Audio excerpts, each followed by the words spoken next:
Hello and welcome to my review of the Explorer 610 FQ777 remote control helicopter.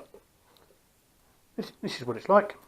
It's a mini size helicopter and it's a counter rotating prop.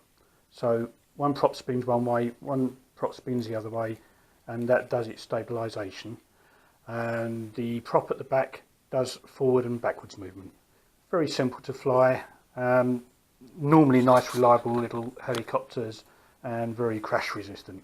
I've had a few of these and I've still got a few of these in fact, and I started off my flying hobby with remote control models with something very similar to this. Got an LED at the front, which is that one there, and the infrared receiver is that little thing just down there, and charge port at the bottom there.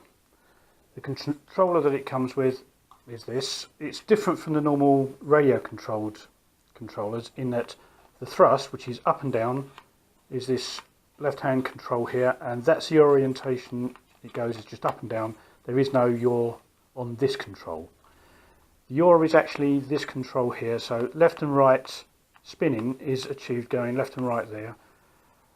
That's forwards, that's backwards. So what you do is spin in the direction that you want to go, stop when you're pointing in the direction that you want to go, and press forward to fly in that direction.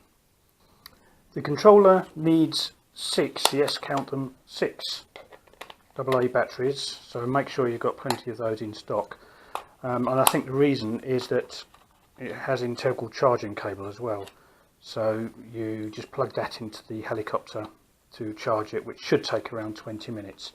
I've actually charged mine from an independent cable that I had from one of my older helicopters, as I don't really want to use up the batteries more than necessary. On a switch there, and the channel selector there, so you can fly more than one of these at any one time. The remote control sensor, which is that one there, that's infrared again, left trim and right trim. And that's it, fairly straightforward. Okay, I'm going to time this flight to see how long we can actually get with it. So, set this up and then try and splay the blades out as flat as possible. They won't go completely flat, but that just helps start up a little bit smoother. No, okay, leave it like that.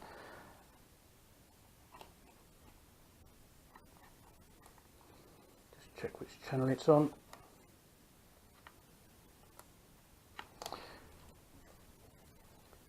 Right, turn the helicopter on. That LED's bright. Right, okay, so we're on channel C. Start the timer.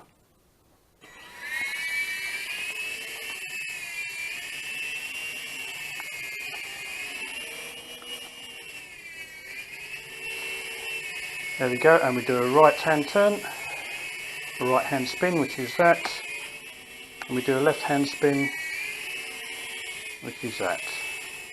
So again, all the direction is on the right hand controller. Takes a bit of getting used to if you're used to a standard modes 2 controller with the yaw on the left hand side, on the left hand side. But once you get familiar with them, they're nice and easy to fly. Whoa. Backwards, forwards,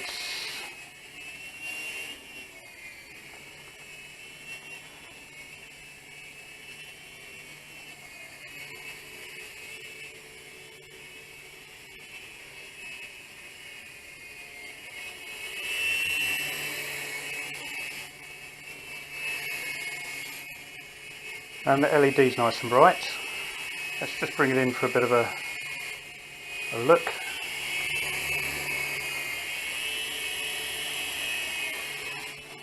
It's not hugely responsive, so you've got to make sure you plan out where you're going a little bit in advance, but not too bad. You can always spin to get yourself out of trouble.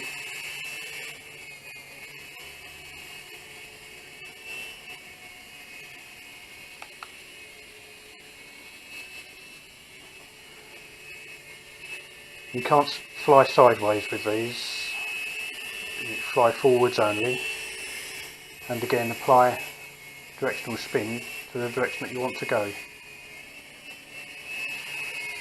Let's another little look at it.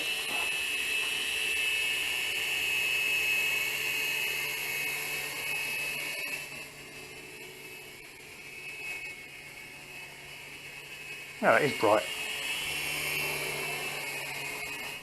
Well, its braking power is a little bit slow, so you've got to be careful not to build up too much speed going towards something and then decide that you want to stop again.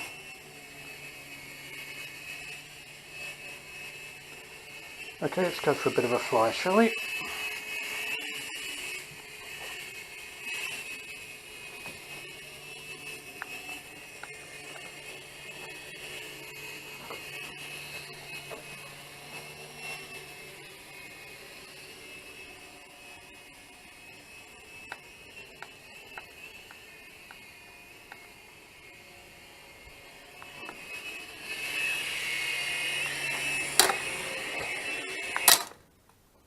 And there we go, first crash.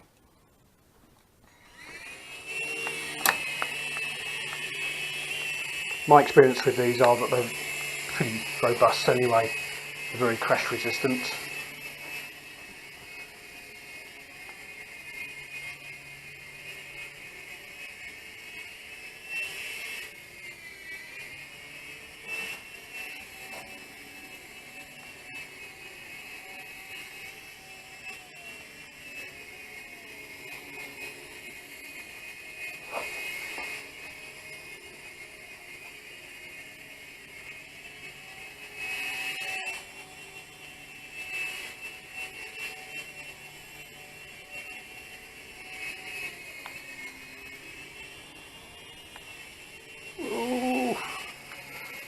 Just about got out that little scrape there, thought I was heading towards my poster.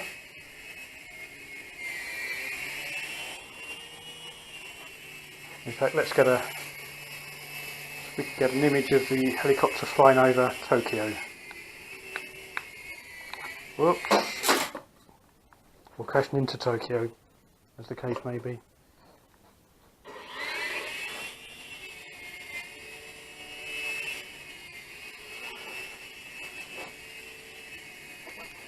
There we go, helicopter flying over Tokyo.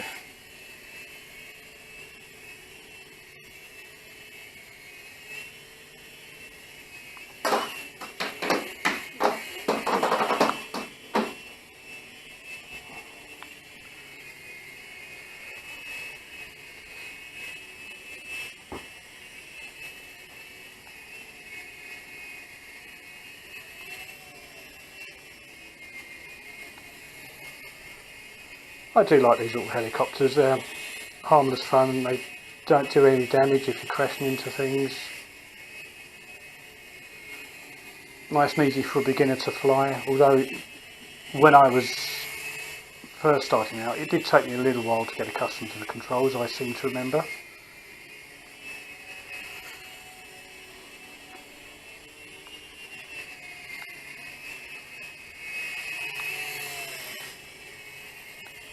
But considering the charge time of this is something like 20 minutes, I reckon, which I forgot to time mine in fact, and you get a flight time of around 8 minutes, which we will see about that. I've been flying for 5 to 6 minutes already, so the 8 minutes is pretty much achievable by the looks of it. And so flight time to charge ratio is actually pretty good.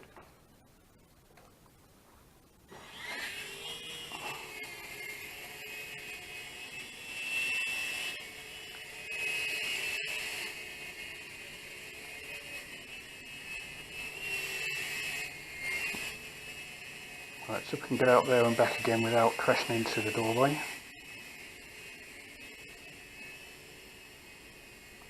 Whoa, whoa, whoa, whoa, whoa. No, we couldn't.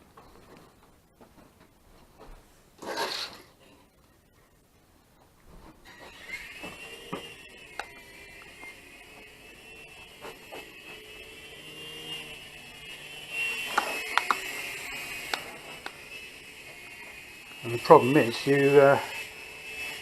especially when you've been trying to fly one of these, one of the radio controlled ones, you want to try and fly sideways to get yourself out of trouble, and it doesn't work.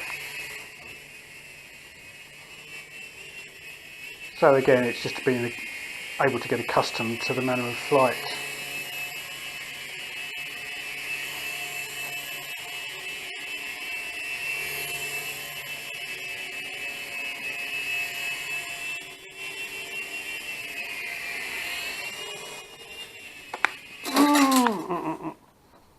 Again, build up too much speed, you find it difficult to stop in time.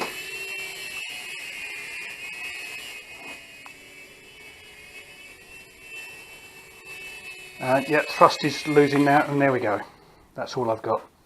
So that was 7 minutes 54 seconds. So with a few more charges, that may get up to over 8 minutes. So yeah, that's fairly spot on as far as the specifications are concerned. So yeah, look at that. Bright LED. Nice looking little helicopter.